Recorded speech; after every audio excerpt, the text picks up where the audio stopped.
মিতা তার বাবা মা স্বপন বাবু এবং সুদীপা দেবীর সঙ্গে মফস্বলে বাস করত। মিতার পরিবারের অবস্থা ছিল মোটামুটি, কোন রকমে তাদের দিন চলতো। মিতার বাবা মা স্বপন বাবু রাজমিস্ত্রির কাজ করে সংসার চালাতো। অন্যদিকে সুদীপা দেবী মেয়ের পড়াশোনার খরচ চালানোর জন্য সেলাই করত। এভাবেই বাবা মা খুবই কষ্ট করে মিতাকে একটা বড় স্কুলে ভর্তি করে। আর একদিন যখন মিতা স্কুলে যায় তখন সে দেখে তাদের পাড়ায় নতুন আসা দক্ষিণ ভারতীয় প্রতিবেশীর মেয়ে নয়নতারা সেই স্কুলেই ভর্তি হয়েছে। আর যেহেতু নয়নতারা বাঙালিদের থেকে একটু আলাদা হওয়ায় খুব তাড়াতাড়ি ক্লাসের অন্যান্য ছেলেমেয়েরা তার সঙ্গে বন্ধুত্ব করার চেষ্টা করে। আমরা সবাই স্কুলে টিফিন শেয়ার করে খাই, তুমি চাইলে আমাদের সাথে তোমার টিফিন শেয়ার করে খেতে পারো। তুমি হয়তো আমাদের বাঙালিদের মতো খাবার দাবার খাও না, কিন্তু তাতে আমাদের কোনো অসুবিধা নেই। নয়নতারা এই কথা শুনে খুবই খুশি হয় আর তখনই নিজের টিফিন থেকে অনুজের পাতে দুটো ইডলি, ডোসা এবং সাম্বার তুলে দেয়। আর অনুজ নয়নতারাকে লুচি এবং আলুর দম দেয়। তোমার নিয়ে আসা ইডলিটা খেতে খুব সুন্দর। আমাদের পাড়ায় যে ইডলি পাওয়া যায় ওটা খেতে একটুও ভালো না। আমার ইডলি খেতে ভীষণ ভালো লাগে। এত সুস্বাদু ইডলি আমি কোনোদিনও খাইনি। ধোসা সাম্বারটাও খেতে খুব ভালো হয়েছে। আসলে আমরা দক্ষিণ ভারতীয়, আমাদের বাড়ির ইডলি ডোসা ভালো হবে এটাই তো স্বাভাবিক। এছাড়া আমার মায়ের কিন্তু একটা দক্ষিণ ভারতীয় খাবারের ধাবাও আছে, আর এই ইডলি ডোসাটা আমার মায়ের হাতের বানানো। মিতা হা করে তাকিয়ে নয়নতারা এবং অনুজের কথা শোনে। আর এমন সময় মিতাকে দেখতে পেয়ে অনুজ বলে, কি রে, তুই আমাদের খাবারের দিকে এভাবে তাকিয়ে আছিস কেন? যা গিয়ে তো শুকনো আলু ভাজা আর রুটি খা। এত বড় লোকদের স্কুলে তোর মতো গরিব যে কি করে ভর্তি হয়ে গেল আমি তাই বুঝতে পারি না। না, আসলে আমি নয়নতারার খাবারটা কোনোদিনও দেখিনি তো, নতুন খাবার বলে আমি একটু তাকিয়েছিলাম। আমার জন্য তোমাদের যখন অসুবিধা হচ্ছে আমি অন্য জায়গায় গিয়ে বসছি। এই বলে মিতা উঠে অন্য জায়গায় বসে। সেদিন প্রথমবারের মতো ইডলি, ডোসা এবং সাম্বারের নাম জানার পর মিতার খেতে ভীষণ পরিমাণে ইচ্ছা হয়। দেখতে দেখতে এভাবেই কয়েকদিন কাটে আর নয়নতারা প্রত্যেকদিন স্কুলে ইডলি, ডোসা এবং সাম্বার নিয়ে আসে। তাই মিতা একদিন স্কুল ছুটির পর বাড়িতে গিয়ে বলে, মা তুমি আমাকে ইডলি, ডোসা আর সাম্বার বানিয়ে খাওয়াবে? আমার না ভীষণ খেতে ইচ্ছে করছে। ওই যে নয়নতারা, ওই নয়নতারা প্রত্যেকদিন স্কুলে ইডলি, ডোসা নিয়ে যায় জানো মা, ওর খাবার থেকে কত সুন্দর সুগন্ধ বেরোয়। ওসব দক্ষিণ ভারতীয় খাবার আমরা বাঙালিরা খাই না। ইডলি বা ডোসা কিভাবে বানাতে হয় তাও আমি জানি না। তুই প্রত্যেকদিন স্কুলে গিয়ে অন্যরা কি টিফিন খায় সেটাই দেখতে থাকিস। তুই দেখছিস না তোর বাবা আর আমি কত কষ্ট করে তোর পড়াশোনার খরচ চালাচ্ছি। মন দিয়ে একটু পড়াশোনা কর, বড় হয়ে ভালো চাকরি বাকরি পেলে তুই ওরকম ইডলি, ডোসা অনেক খেতে পারবি। না মা, আমি ওই খাবারটা একবার খেতে চাই। আমার খুব ইচ্ছা।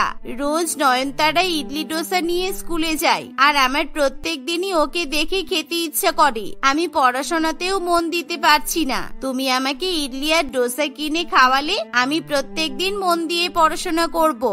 মিতার কথা শুনে সুদীপা দেবীর খুবই খারাপ লাগে। তাই শুধুমাত্র সন্তানের মুখের দিকে চেয়ে সুদীপা দেবী সেদিন রাত্রিবেলাতেও সেলাইয়ের কাজ করতে বসে, যাতে সে এক্সট্রা কিছু টাকা ইনকাম করতে পারে। আর পরের দিনই সুদীপা দেবী বাজারে গিয়ে একটা ইডলির ঠেলাগাড়ি থেকে 50 টাকা দিয়ে 15টা ইডলি এবং নারকেলের চাটনি কিনে নিয়ে আসে। সত্যি মা, তুমি আমার জন্য ইডলি এনেছো? আমি খুব খুশি হয়েছি। আমি এখন 5টা ইডলি খাবো, 5টা ইডলি টিফিনে নিয়ে যাব আর বাকি 5টা ইডলি বাড়িতে এসে খাবো। আচ্ছা মা, তুমি কি আমার জন্য ডোসা আনতে ভুলে গেছো? না রে মা, আমি শুধুমাত্র 50 টাকা নিয়ে দোকানে গিয়েছিলাম, তাই আজকে শুধু ইডলি কিনে এনেছি। পরের দিন তোকে আবার ডোসা এনে খাওয়াবো।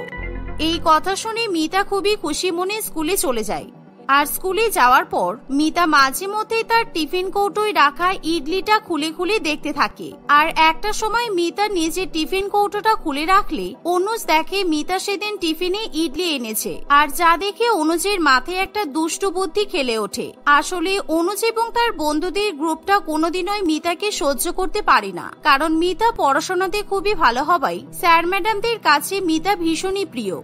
মিতা, তোকে একবার অনুষ্কা ম্যাডাম ডেকে দিতে বললেন, যা দেখে আই ম্যাডাম তোকে কি বলবেন। আর ম্যাডাম কিন্তু তাড়াতাড়ি যেতে বলেছে। অনুজের কথা শুনে মিতা স্টাফ রুমের দিকে চলে যায়। আর ঠিক সেই সময় নয়নতারাও বাইরে থাকে। এমন সময় অনুজ এবং তার বাকি বন্ধুরা নয়নতারার টিফিন কৌটো থেকে সমস্ত ইডলি এবং নারকেলের চাটনি বের করে খেয়ে নেয়। যদিও নয়নতারা সবসময় অনুজকে সামান্য ইডলি এবং ডোসা খেতে দিত টেস্ট করার জন্য, কিন্তু অনুজ ইডলি খেতে এতই বেশি ভালোবাসতো যে সামান্য ইডলি খেয়ে তার মোটেই মন ভরত না। তাই আজকে সুযোগ পেয়ে অনুজ নয়নতারার পুরো টিফিনটাই শেষ করে দেয়। অন্যদিকে মিতা কিছুক্ষণের মধ্যে স্টাফ রুম থেকে ফিরে এসে বলে, কই, অনুষ্কা ম্যাডাম তো আমাকে ডাকেননি, তুমি আমাকে মিথ্যা কথা বললে কেন? আমি শুধু শুধু স্টাফ রুমে গিয়ে ফিরে এলাম। আমার তো মনে হলো ম্যাডাম যেন তোর নাম ধরে ডাকছিলেন, তাই তো তোকে যেতে বললাম। তোকে মিথ্যা কথা বলতে আমার বইয়েই গেছে। এভাবেই দেখতে দেখতে টিফিনের সময় হয়ে আসে। আর টিফিন বেলা নয়নতারা তার টিফিন বক্স খুলে দেখে সেখানে কোনো খাবার নেই। আর যা দেখে নয়নতারা অনুজকে বলে, আমি একটা টিফিন বাক্স ভর্তি ইডলি আর নারকেলের চাটনি এনেছিলাম, কোথায় গেল আমার সব ইডলি গুলো? কে নিয়েছে আমার ইডলি? এই বলে নয়নতারা ভীষণই চেঁচামেচি করতে শুরু করে। অন্যদিকে মিতা নিজের মতো ক্লাসের একটা কোণে বসে বাড়ি থেকে নিয়ে আসা ইডলি খেতে শুরু করে। আর এমন সময় অনুজ নয়নতারাকে মিতার ইডলি খাওয়া দেখিয়ে বলে, ওই দেখো তোমার ইডলি চোর, মনে আছে তুমি যখন রোজ স্কুলে ইডলি আনতে আর ও হাঁ করে তাকিয়ে থাকতো? জীবনে কোনোদিনও তো মিতা রুটি আর আলু ভাজা ছাড়া কোনো কিছু টিফিন আনেনি। আজকে প্রথম ওকে ইডলি আনতে দেখলাম। আমার মনে হচ্ছে তোমার ইডলিগুলো ওই নিয়েছে। নয়নতারা অনুজের কথা শুনে ভীষণই রেগে যায় আর মিতার কাছে গিয়ে তার টিফিন বক্স কেড়ে নেয়। এটা কি হলো? তুমি কেন আমার টিফিন বক্স কেড়ে নিলে?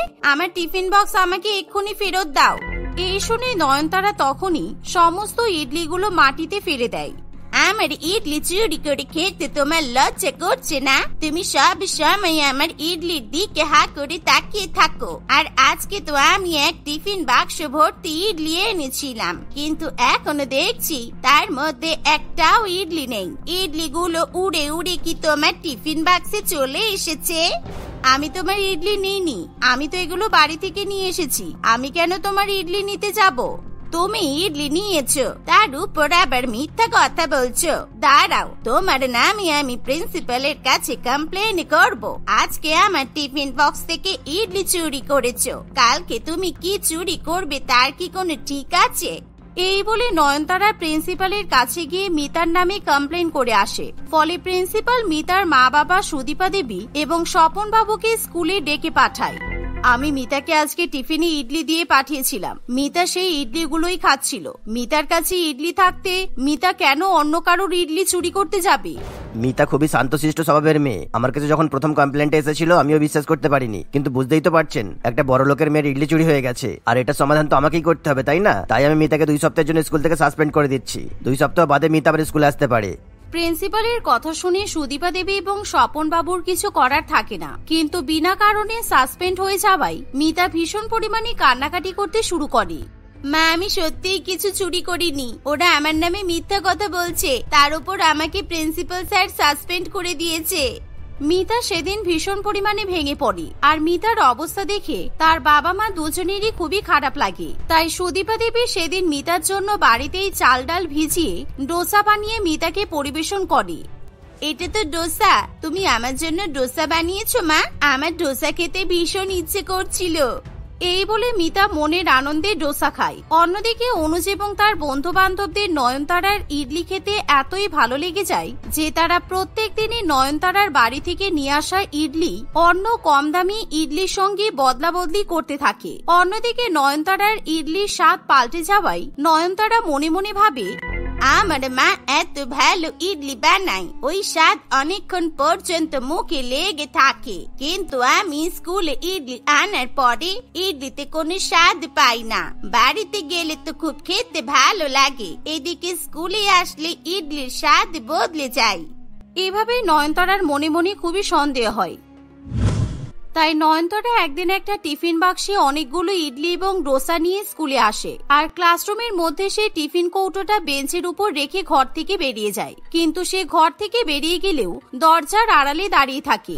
আর কিছুক্ষণের মধ্যেই সে দেখতে পায় অনুজ নয়নতারার টিফিন বাক্স থেকে ইডলি এবং ডোসা বের করে খেতে শুরু করেছে। সেই ইডলি এবং ডোসা খাওয়া হয়ে গেলে অনুজ কম দামি ইডলিগুলো নয়নতারার টিফিন বক্সে ভরে রেখে দেয়, যা দেখে নয়নতারা ভাবে, ও তাহলে এই ব্যাপার, আমার বন্ধু সেজে প্রত্যেক দিন তুমি আমার পেছনে ছুরি চালিয়েছ, তোমাদের জন্য আমি শুধু শুধু মিতাকে দোষারোপ করে বসেছি। এই বলে নয়নতারা সেখান থেকে চলে যায়, কিন্তু সেদিন নয়নতারা কাউকে কিছু বলে না। সে পরের দিন প্রচন্ড ঝাল দেওয়া ইডলি এবং ডোসা নিয়ে স্কুলে আসে, আর নয়নতারা সেদিন তার টিফিন বাক্স খুলে নিজের বন্ধু বান্ধবদেরকে ডেকে খাওয়াতে শুরু করে। কিন্তু সেই ইডলি ডোসা খেতে গিয়ে তাদের মুখ একেবারে ঝালে জ্বলে ওঠে। শুধু তাই নয়, এমন সময় নয়নতারা প্রিন্সিপালকে সেখানে ডেকে নিয়ে আসে। এই দেখুন স্যার, এরাই হলো আমার আসল ইডলি চোর। এদের কথা শুনে আমি মিতাকে দোষারোপ করেছি, কিন্তু আসলে মিতা নয়। আমার ইডলি এতদিনে অনুজ চুরি করে খেয়েছে।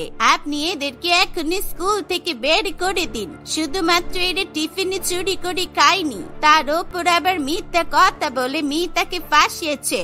প্রিন্সিপাল অনুজের উপর ভীষণ পরিমাণে রেগে যায়, তাই প্রিন্সিপাল নিজে অনুজ এবং তার বন্ধুদের বাড়িতে গার্জেন কল করে টিসি দিয়ে দেয়। এছাড়া প্রিন্সিপাল মিতার সাসপেনশন বাতিল করে নয়নতারাকে বলে আবার মিতাকে স্কুলে নিয়ে আসার জন্য। তাই নয়নতারা সেদিনই তার মায়ের ধাবা থেকে 30টা ইডলি এবং ডোসা নিয়ে সোজা মিতাদের বাড়িতে উপস্থিত হয়। তুমি এখানে? তুমি হঠাৎ আমার বাড়িতে কি করছো? আমাকে ইডলি চুরির নামে মিথ্যা অপবাদ দিয়ে স্কুল থেকে সাসপেন্ড করিয়ে তোমার শান্তি হয়নি? আমার খুব বড় ভুল হয়ে গেছে। আমি অনুজের কথা শুনে তোমাকে সাসপেন্ড করিয়েছি, কিন্তু আমি পরে বুঝতে পারলাম অনুজের বন্ধুরাই আমার টিফিন চুরি করেছে। এই দেখো, আমি আজকে তোমার জন্য আমার মায়ের দাবা থেকে ইডলি আর ডোসা এনেছি। আমি প্রিন্সিপালের সঙ্গে কথাও বলেছি। প্রিন্সিপাল স্যার বলেছে তুমি কাল থেকে আবার স্কুলে যেতে পারবে। নয়নতারার কথা শুনে মিতা খুবই খুশি হয়, আর সেদিনই মিতা এবং নয়নতারার সঙ্গে খুব ভালো বন্ধুত্ব হয়ে যায়। পরের দিন থেকে মিতা আবার নতুন করে স্কুলে যাওয়া শুরু করে, আর সেদিন থেকে প্রত্যেকদিন মিতা এবং নয়নতারা এক জায়গায় বসে একই সঙ্গে ইডলি এবং ডোসা খায়। কিরে, আর কতক্ষণ ঘুমাবি? ওঠ, এবার কলেজে যাবি না? এই বছরটাই তো লাস্ট, তারপর তো আর জোর করব না। ওঠ না মা, ওঠ, আমি জলখাবার রেডি করছি। মেঘনা অল্প একটু চোখ খুলে দেখে বাইরে বৃষ্টি হচ্ছে। এই দেখে সে আবার শুয়ে পড়ে। খুব জোরে বৃষ্টি পড়ছে, আমি আজকে কোথাও যাব না। তারপর যদি বন্যা হয়ে যায়, আমি কি নৌকা চালিয়ে কলেজ থেকে বাড়ি আসবো? আমাকে ঘুমাতে দাও, আমি আজ কোথাও বেরোবো না। বৃষ্টি কমবে তারপর কলেজে যাব। স্কুল কলেজগুলো তো গরমে ছুটি না দিয়ে বর্ষাকালে ছুটি দিতে পারে। আজও তোর শহরে থেকেও এত বন্যার ভয় করে? কোন ছোটবেলায় কি হয়েছে তাই নিয়ে ভয় পেয়ে পেয়ে শুধু শুধু কলেজ কামাই করছিস। ধর যদি তোর এমন জায়গায় বিয়ে হলো যেখানে হালকা বৃষ্টিতেও জল জমে, তখন কি শ্বশুর বাড়িতে থাকবি না তুই? আমি এরকম জায়গায় শ্বশুর বাড়ি হলে বিয়েই করব না। আর এখন তো আমার কলেজও শেষ হয়নি, এসব কথা এখন বলে কি হবে? আমাকে ঘুমাতে দাও তো। মেঘনা তার বাবা মায়ের সাথে একটি শহরে থাকতো। সে গ্রামের থেকে শহরে থাকতেই বেশি পছন্দ করত। মেঘনা ছোটবেলা কেটেছে এক প্রত্যন্ত গ্রামীণ অঞ্চলে। সেখানে না ছিল বিদ্যুৎ সরবরাহ, আর না ছিল অত্যাধুনিক জিনিসপত্র।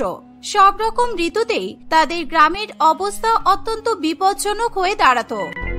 একবার তো বর্ষাকালে তাদের গ্রামে বন্যাও হয়, আর সেই বন্যায় মেঘনা প্রায় ভেসে চলেই যেত যদি তার বাবা না তাকে সঠিক সময়ে দেখতে পেত।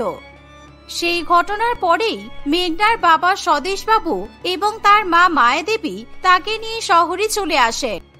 আর সেই ঘটনার পর থেকে মেঘনা যেমন গ্রামকে ভয় পেত, তেমনি ভয় পেত বন্যা এবং বর্ষাকালের।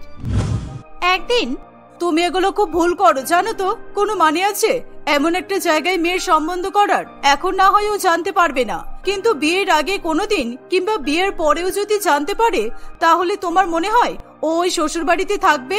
আস্তে কথা বলো না গিন্নি, এত চিৎকার করে কথা বললে তো সারা পাড়ার লোক শুনতে পেয়ে যাবে। আর শোনো, আমি আমার মেয়ের ভয়ের কথা ভেবে এত ভালো ছেলেটাকে কিছুতেই হাতছাড়া করতে পারবো না। ও নিজে ভয়ের মুখোমুখি হলে তবেই তোর ভয় কাটবে।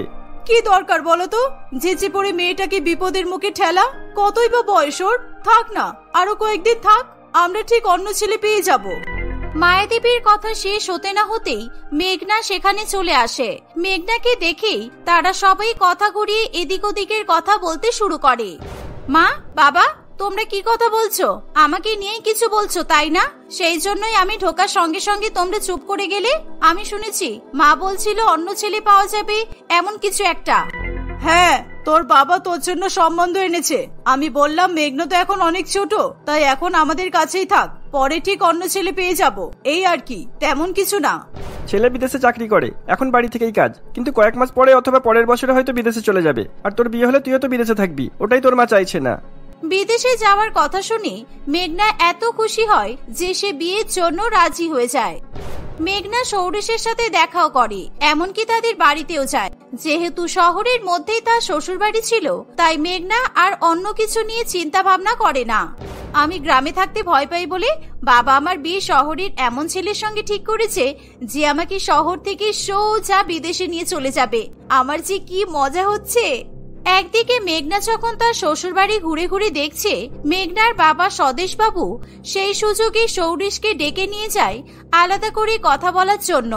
তোমাকে তো আগেও বলেছি বাবা, আমার মেয়ে ঝড় বন্যা এসবে খুব ভয় পায়। ছোটবেলায় তো একবার ভেসে ভেসে চলেই গিয়েছিল, আমি কোনো রকমে বাঁচিয়েছি। তুমি একটু দেখো যেন ওর কোনো রকমের অসুবিধা না হয়। আসলে একদম নদীর পাশেই তোমাদের বাড়ি তো, তাই বলছি আর কি। আমাদের ঘরটা যেদিকে সেদিক থেকে নদীটাও তো দেখা যায় না। আমাদের নদীর পাশে বাড়ি, এটা জানার আগেই আপনার মেয়েকে এখান থেকে নিয়ে চলে যাব। আসলে তোমাদের বিয়ে হতে হতেই বর্ষা এসে যাবে, তাই বলছিলাম আর কি। একটাই তো মেয়ে, তাই চিন্তা হয়, এই যা। সৌরেশ স্বদেশ বাবুকে আশ্বাস দেয় তার মেয়ের কোনো অসুবিধা হবে না। কিছুদিনের মধ্যেই একটা শুভ দিন দেখে মেঘনা আর সৌরেশের বিয়ে হয়ে যায়। বিয়ে করে মেঘনা শ্বশুর বাড়িতে আসলেই কয়েকদিনের মধ্যে বর্ষাকাল চলে আসে। এর ফলে মেঘনার বাড়ির বাইরেও সেভাবে বেরোনো হয় না। কিন্তু হঠাৎই একদিন মেঘনা লক্ষ্য করে তার শাশুড়ি মা সকাল সকাল উঠে সারা বাড়ি ঝাড়ু দিচ্ছে। মেঘনা এই দেখে অবাক হয়ে যায়। সে ঘুম ঘুম চোখ নিয়ে বাইরে বেরিয়ে আসে। কাজের লোক তো একটু পরেই চলে আসবে মা, আপনি তাহলে এখন সারা বাড়িতে ঝাড় দিচ্ছেন কেন? বাড়ি তো পরিষ্কারই আছে। আর তার চেয়েও বড় কথা, এইসব কাজ তো এই বয়সে আপনার করাই উচিত না। আর বয়স, প্রত্যেক বর্ষায় এই করে করেই সব চুল পেকে গেল। এখন আর এসব নিয়ে আমি ভাবি না। আর এসব না করলে আমাদের বাড়ি তো ভেসে যাবে। ভেসে যাওয়ার কথা শুনেই মেঘনা আঁতকে ওঠে। মেঘনার শাশুড়ি মা তার এই ঝড় জল বন্যার ভয়ের কথা জানতো না। ভেসে যাবে মানে? কি ভেসে যাবে? কি বলছেন আপনি? আমি তো কিছুই বুঝতে পারছি না আপনার কথা। তুমি জানো না, আমাদের বাড়ি থেকে 200-300 মিটার দূরত্বে একটা নদী আছে, আর অনবরত বৃষ্টি হলেই ওই নদীতে বান আসে। ব্যাস, তারপর আর কি, চারিদিকে বন্যা, রাস্তাঘাট বাড়িঘরে জল থই থই অবস্থা। এবারে যা বৃষ্টি হচ্ছে, বন্যা না এসে যায়, ওটাই তো আমি ভাবছি। বন্যা এখানেও? আপনাদের বাড়ি তো শহরে, তাহলে এখানে বন্যা হবে কেন? আমি বোধহয় কোনো স্বপ্ন দেখছি। আমি যাই, গিয়ে শুয়ে পড়ি, ঘুম থেকে উঠলেই সব ঠিক হয়ে যাবে। মেঘনার কথা শেষ হতে না হতেই তাদের দরজা খুলে সেখানে জল ঢুকে আসে। মেঘনা ভয়ে কাঁদতে থাকে। সে কি করবে কিছুই বুঝে পায় না। বৌমা, এক্ষুনি গিয়ে সব লাইট পাখা সুইচ গুলো বন্ধ করে দাও, একটাও যেন না জ্বলে। যাও, তাড়াতাড়ি যাও। আর আসার সময় সৌরিশ আর তোমার শ্বশুর মশাইকে ডেকে নিয়ে এসো, এবার বোধহয় সব ভেসে যাবে। মেঘনা কাঁদতে কাঁদতে তার ঘরের দিকে ছোটে। সৌরিশকে ঘুম থেকে ডেকেই সে চিৎকার করতে থাকে। তুমি আমাকে এভাবে ঠকালে কেন?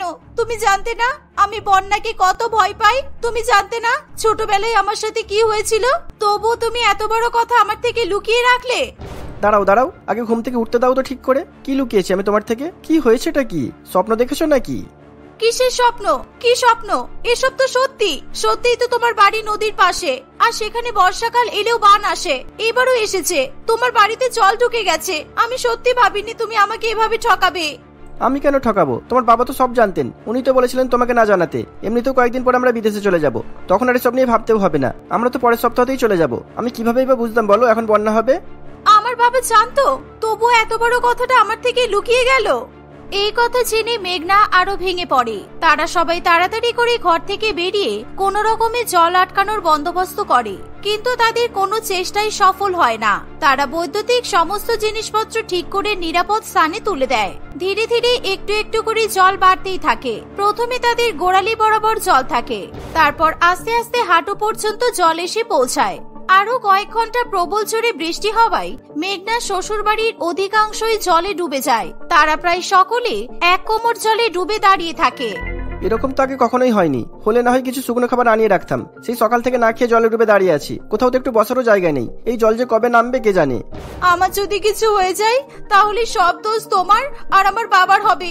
বাবা আমাকে একবার বন্যার জলে ভেসে যাওয়া থেকে বাঁচিয়েছিল, কিন্তু তারপরও যে বাবা আবার আমাকে জলে ভাসানোর ব্যবস্থা করবে এটা আমি ভাবতে পারিনি। আমি তো সাঁতার কাটতেও জানি না, এবার কি হবে? চিন্তা করো না বৌমা, আমাদের কাছে এসব নতুন কিছু নয়। এরকম প্রায় প্রত্যেকবারই হয়। আবার কয়েকদিন পরে সব ঠিক হয়ে যাবে। আমি এত বছর এভাবে এখানে সংসার করলাম, আর তুমি পারবে না? একদম পারবে, তুমি চিন্তা করো না, তুমি সব পারবে। কিন্তু মা, আমি যদি ডুবে যাই, আমি যদি ভেসে চলে যাই, হয়তো এই নদী আমাকে ভাসিয়ে এমন জায়গায় নিয়ে চলে গেল যেখান থেকে আমি আর ফিরেই আসতে পারবো না। তখন আমি আর কাউকে কোনোদিন দেখতেও তো পারবো না। তুমি এতটাও পাতলা না ও যেই সামান্য স্রোতে ভেসে যাবে। চুপচাপ শান্ত হয়ে থাকো তো, একটু পরে পাম্প চালু হলেই জল নেমে যাবে। আমার তো খিদেতে মাথা খারাপ হয়ে যাচ্ছে। এরই মধ্যে মেঘনা শুনতে পায় তার ফোন বাজছে। সে জলের মধ্যে দিয়ে সাবধানে পা টিপে টিপে যেতে থাকে। সে টেবিলের উপরে দাঁড়িয়ে তাক থেকে ফোন নামিয়ে কলটা ধরে। তোদের এলাকার কথা খবরই দেখাচ্ছে, তোরা সবাই ঠিক আছিস তো? কারোর কিছু হয়নি তো? হ্যাঁ রে, কিছু খেয়েছিস সকাল থেকে? বন্যার ত্রাণে খাবার দিতে তো অনেক লোক বেরোয়, তোদের ওখানে কেউ যায়নি? এখনো এটা জিজ্ঞাসা করতে ইচ্ছা করছে মা। বাবা এবার খুশি হয়েছে তো? আমি যেই জিনিসটা সবচেয়ে বেশি ভয় পাই, আমাকে বিদেশে পাঠানোর লোভ দেখিয়ে সেই ভয়টার দিকেই তোমরা ঠেলে দিলে। আমি আর কোনোদিনও তোমাদের কাছে যাব না। এই বলে মেঘনা ফোনটা রেখে দিয়ে আবার জলের মধ্যে নেমে আসে। সে এবং তার শাশুড়ি মা জলের মধ্যে এদিক ওদিক ঘুরে কাজ করার চেষ্টা করে। মেঘনার শ্বশুরবাড়ি প্রশস্ত হলেও সেটা একতলারই একটা বাড়ি ছিল। আর একটা ফ্লোর বা ছাদ থাকলে হয়তো এতটা সমস্যা তাদের হতো না। তারা টেবিলের উপর উঠে সেখানে কোনো রকমে একটা টিনের উনুন তুলে সেখানে সবার জন্য হালকা কিছু খাবার বানাতে থাকে। আপনি এত বছর ধরে এসব সহ্য করছেন, অথচ বাড়িটা দোতলা বানাতে পারেননি? আপনার স্বামী ছেলে দুজনেই তো ভালো মাহিনার চাকরি করে, ওদেরকে বললে ওরা নিশ্চয়ই না করতো না? কম চেষ্টা করেছি, এখানে কোনো বাড়ি দোতলা করার অনুমতি নেই। তুমি তোমার বাড়ি যত খুশি চওড়া করতে পারো, কিন্তু লম্বা করতে পারবে না। আমরাও পারিনি। কিন্তু এরকম অদ্ভুত নিয়ম কেন? এরকম তো আমি কোথাও শুনিনি। পরিবেশের সুরক্ষার জন্য বৌমা। উঁচু বাড়ির পারমিশন পেলেই বড় বড় প্রমোটাররা জমি কিনে উঁচু উঁচু ফ্ল্যাট করবে। আর ফ্ল্যাট মানেই তো অনেক লোকের ভিড়। যত লোক তত দোকান, বাজার, নোংরা আবর্জনা ততই বাড়বে। একদিকে ভালোই, শহরের মধ্যে এত সুন্দর পরিবেশ আর কোথাও পাবে না। এরা এতই যখন সচেতন, তাহলে নদীতে বাঁধ লাগাই না কেন? সব বুদ্ধি আছে আর এই বুদ্ধিটুকু নেই। এভাবে জলে ডুবে থাকাটা কতটা সমস্যার বলুন তো? কথা বলতে বলতেই হঠাৎই মেঘনা চিৎকার করে ওঠে। তার শাশুড়ি মা দেখে একটা সাপ মেঘনাকে কামড়েই জলের মধ্যে দিয়ে সাঁতরে বেরিয়ে যায়। সুলেখা দেবী সাপের কথা বলে তার বাড়ির সকলকে সাবধান করে। ততক্ষণে মেঘনা প্রায় লুটিয়ে পড়ে। সৌরিশ বুদ্ধি করে মেঘনার পায়ে যেখানে সাপ কামড়েছে তার উপরেই শক্ত করে একটা দড়ি বেঁধে দেয়, যাতে বিষটা বেশি দূর পর্যন্ত ছড়াতে না পারে। মেঘনার তখনও হালকা হালকা জ্ঞান ছিল। তার শ্বশুর বাড়ির সকলেই এক কোমর জল পেরিয়ে তাকে নিয়ে হাসপাতালে যায়। সেখানে যেতেই তার চিকিৎসা শুরু হয়ে যায়। আমার এখন নিজের ওপরই রাগ হচ্ছে। আমি যদি মেঘনার থেকে এই কথাটা না লোকাতাম, তাহলে হয়তো আমার আর মেঘনার বিয়ে হতো না, আর ওর প্রাণেরও এখন সংশয় হতো না। যত দোষ আমারই, আমিই দোষী। এরই মধ্যে মেঘনার বাবা মাও হাসপাতালে চলে আসে। মেঘনার শরীর থেকে বিষ বের করা হয়ে গেলেও মেঘনার জ্ঞান ফিরে আসে না। এই দেখে তার পরিবারের সকলেই খুবই চিন্তায় পড়ে। স্বদেশবাবু মেঘনার কাছে বারবার করে ক্ষমা চায়, তাকে বারবার করে ডাকতে থাকে, কিন্তু মেঘনা কোনো সাড়া শব্দ করে না। তোমার জন্যই আজকে আমার মেয়ের এই অবস্থা। তুমি সরে যাও এখান থেকে। এই বলে মায়াবতী মেঘনাকে ডাকতে থাকে। কিছুক্ষণের মধ্যেই মেঘনা অল্প অল্প করে চোখ খোলে। সে দেখে যে তার সামনে তার মা দাঁড়িয়ে আছে। এই মেয়ে, ওঠ রে বাবা, কলেজ যাবি না? কিরে, 11টা বাজতে চললো, কি অবস্থা দেখো। কখন থেকে আমি ডেকেই চলেছি, এই মেয়ের ঘুম কিছুতেই ভাঙছে না। মেঘনা তার মায়ের কথা শুনে ধরফড়িয়ে উঠে বসে। সে এতক্ষণ পর্যন্ত স্বপ্ন দেখছিল ভেবে তার প্রাণে জল আসে। সে তখনই মনে মনে সিদ্ধান্ত নেয় সব রকমের খোঁজ খবর না নিয়ে সে কখনোই বিয়ে করবে না। সেই ছেলে যতই ভালো চাকরি করুক না কেন কিংবা বিদেশে থাকুক না কেন,